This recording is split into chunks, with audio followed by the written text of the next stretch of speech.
تو جس پہ نازاں ہو رسول دوسرا کیا وہ ہے تو دیکھ آئینے میں اپنا عالم خوابیدہ دیکھ کیا کر دی ہوس نے حالت نادیدہ دیکھ. اور یہ آخری اس کا بندہ ہے کہ اٹھ کے تیری زندگی سیل زبوں ہونے کو ہے جاگ ورنہ تیرا سورج سرنگوں ہونے کو ہے بول اب تیری سحر شب سے فزوں ہونے کو ہے. بہت اچھا. دیکھ تیرے نخل آزادی کا خون ہونے کو ہے پنجہ مغرب تیری نسلوں کا خون پی جائے گا جاگ ورنہ قبر میں بھی تو نہ تسکین پائے گا. بہت اچھا. بہت خوب. بہت خوب. یہ غریب نظم کا بھی ایک اپنا ایک رنگ ہے آپ کے ہاں. لیکن میں دوبارہ یہ گزارش کروں گی کہ غزلیں اگر آپ ہمیں سنائیں. اچھا تو چلیے غزل بھی سن لیجئے. جی عطا کیجیے. یہ مطلب عرض کر رہا ہوں خار کی گل کی ستارے کی ضرورت ہوگی بہت اچھا. خار کی گل کی ستارے کی ضرورت ہوگی زندگی ہے تو سہارے کی ضرورت ہوگی. اور شعر عرض کر رہا ہوں اپنی پلکوں کو سیے بیٹھا ہوں اس خوف سے میں اپنی پلکوں کو سیے بیٹھا ہوں اس خوف سے میں آنکھ کھولی تو نظارے کی ضرورت ہوگی. بہت اچھا. بہت اچھا. اپنی پلکوں کو سیے بیٹھا ہوں اس خوف سے میں آنکھ کھولی تو نظارے کی ضرورت ہوگی. شعر ہے ہم تو اپنے لیے ایک موج نما ساحل ہیں ہم تو اپنے لیے ایک موج نما ساحل ہیں پانیوں تم کو کنارے کی ضرورت ہوگی. بہت اچھا. اور لکڑیاں گیلی کے سوکھی ہوں جلیں گی لیکن آگ سے پہلے شرارے کی ضرورت ہوگی. بہت اچھا. آگ سے پہلے شرارے کی ضرورت ہوگی.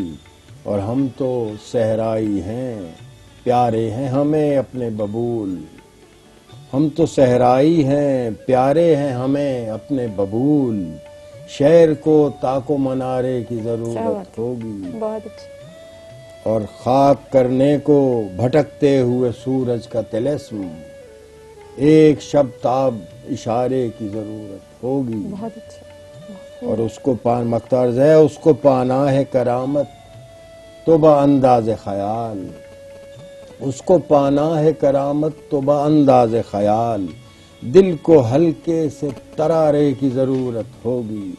بہت اچھا. خار کی گل کی ستارے کی ضرورت ہوگی زندگی ہے تو سہارے کی ضرورت ہوگی. بہت اچھا.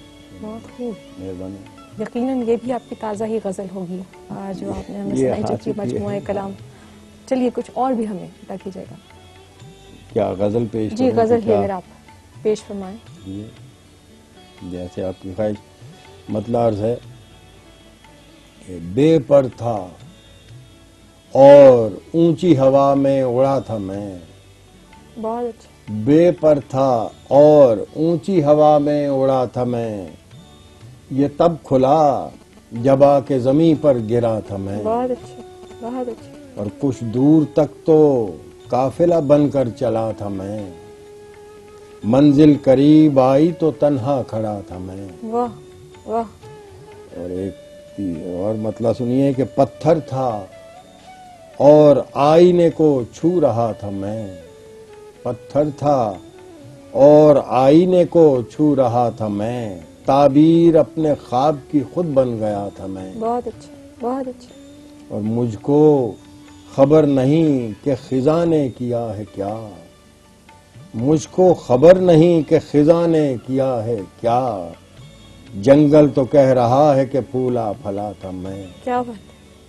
بہت اچھا. شعر عرض ہے کن کہہ کے کس نے بھر دیا رگ رگ میں ارتعاش کن کہہ کے کس نے بھر دیا رگ رگ میں ارتعاش کب سے دیار حرف میں سویا ہوا تھا میں. بہت خوب.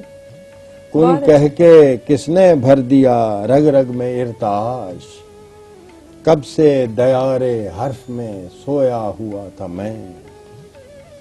اور اڑ کر سبھی فضاؤں میں تحلیل ہو گئے، اڑ کر سبھی فضاؤں میں تحلیل ہو گئے، جن طائروں کو اپنا سمجھنے لگا تھا بہت میں، اچھے، بہت اچھے.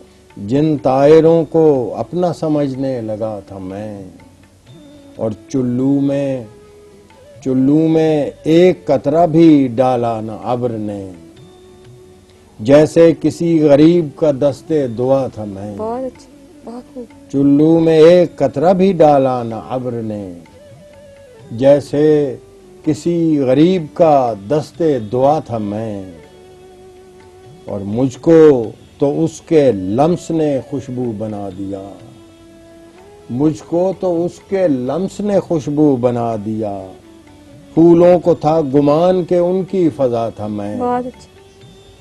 اور شعر عرض ہے، اپنے نفس کی گرمی رفتار بھول کر، اپنے نفس کی گرمی رفتار بھول کر، لمحوں کی شاہراہ پہ چلنے لگا تھا میں. شعر ہے، ہاتھوں پہ لے کے جلتا ہوا ظرف آفتاب، ہاتھوں پہ لے کے جلتا ہوا ظرف آفتاب، زینہ بزینہ گنبد شب تک گیا تھا میں. بہت خوب. اور مقطع عرض ہے، گم اپنی گرد میں ہوں کرامت تو کیا ہوا، گم اپنی گرد میں ہوں کرامت تو کیا ہوا، اب تک تو ایک جادہ منزل نما تھا میں. بہت اچھے، بہت اچھے. بے پر تھا اور اونچی ہوا میں اڑا تھا میں، یہ تب کھلا جب آ کے زمیں پر گرا تھا میں. بہت اچھی. اس غزلوں میں تو یقیناً غنائیت اس طور پہ ہوا کرتی، لیکن میں سمجھتی ہوں اگر اس کی بھی دھن ترتیب دی جائے تو یہ بہت خوبصورت غزل ہے، جلد مقبول ہو جائے گی. آپ نے ابھی ذکر کیا تھا غالباً اپنی زمین کے بارے میں، ملتان کی سرزمین کے بارے میں. آپ